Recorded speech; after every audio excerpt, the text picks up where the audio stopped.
summer loving doesn't have to happen so fast. In fact, it can be enduring.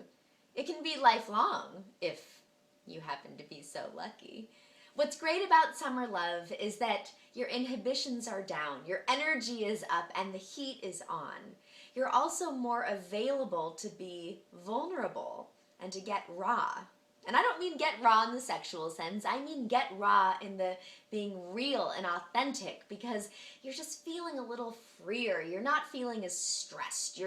Some of your walls have come down, melted down because of the sun, especially if you are on vacation or if you're taking a little mental getaway and going to the beach for the afternoon. That's the perfect opportunity to meet someone and be yourself.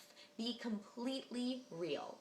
Relationships that end up ending quickly are oftentimes the relationships that are established on very superficial grounds, right? So you see a guy or a chick and they're hot and they're, they drive a nice car, or they have cool friends or whatever it is, and you really fall in love with them on this level. Well, if you're going to fall in love with someone on a superficial level, I'm sorry, but your relationship is probably not going to be very deep, right? If you want to have a relationship that's enduring, think about it.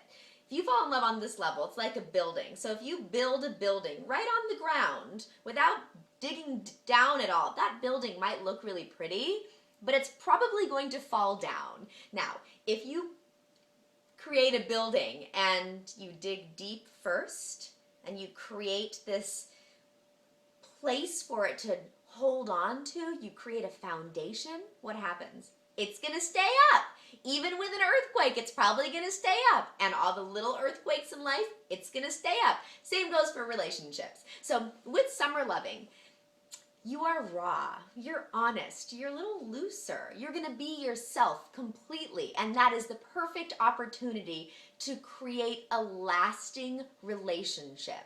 So if you meet someone who you think is pretty great, don't just say, hey, you're hot, I like you in that bathing suit, we should hook up. Instead say, you're hot, I like you in that bathing suit. What else is there to you? Tell me more about who you are. Ask the pre-qualifying questions. Try to understand who they are as a human being. What are their core values? Do their core values align with your core values? When you express yourself, when you are vulnerable, when you expose things about yourself, when you dig deep, what happens? Well, oftentimes, then they open up there too, and then you are creating a connection down here instead of up here. And if you have this connection down here, your relationship is so much stronger. It's interesting because oftentimes people think, well, but there's probably more beautiful or hot or rich or smarter or more interesting people out there. You're right, there are. There's tons. It's easy to find a hot chick. It's easy to find a wealthy guy. It's easy to find someone who's interesting. It's easy to find someone who has a nice car. It is. It's easy. There are a lot of those people out there.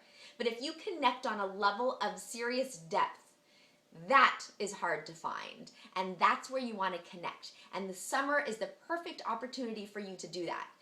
Oftentimes it means that you have to open up first. And the reason is because you're setting the stage. You're creating the standard. You are establishing a precedent, an expectation. So if you're opening up about yourself and you're saying something that maybe you're not so proud of, but you learned a lesson and you're better now because of it, well, you're basically saying, this is how deep I'm going to go. So what about you? Tell me a story that's on the same level. And you're going to see that your communication ends up changing. If you go deep, they'll go deep. And here's the thing with women. Oftentimes we don't try, but we allow the guy to set the tone. We follow how he communicates with us. Not anymore. You can set the tone and still be sweet. You can show how you want to communicate, and still be soft and feminine and loving and make them feel good about themselves. Because that's what guys like. Guys want to feel good about themselves.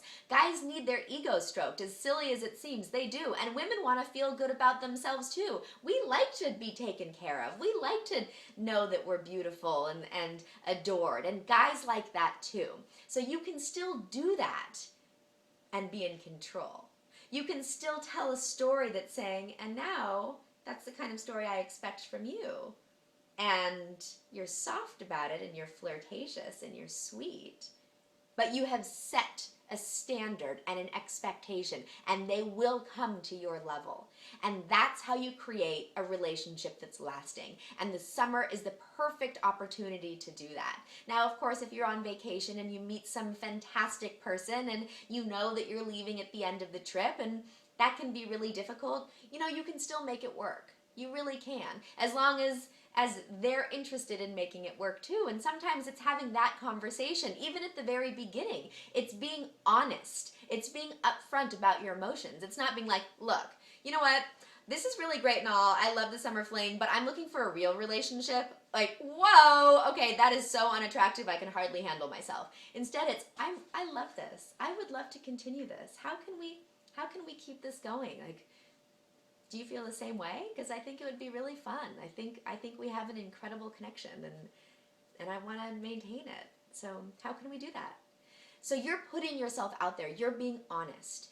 If you want a real relationship to come out of a summer fling, you also need to make sure that at the very beginning you talk about your non-starters. So you don't do it in a way that's demanding. For example, if a non-starter is being with someone who doesn't want to have children, and that's really important to you, well, you would talk about that at the very beginning. You wouldn't talk about it in a way of like, do you want to have kids? Oh, you don't? Huh, because I do.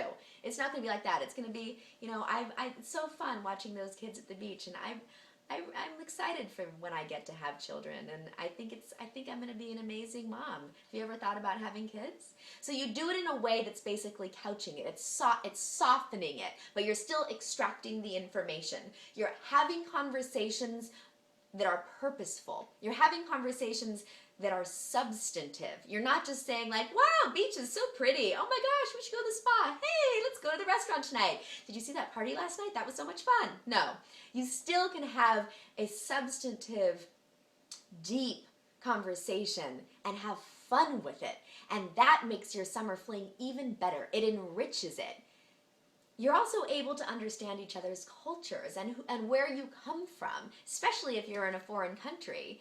And there might be a little bit of extra spice because of it, an intrigue, and that can be very sexy. So keep that summer fling going forever, because you can. It doesn't have to be a fast summer love.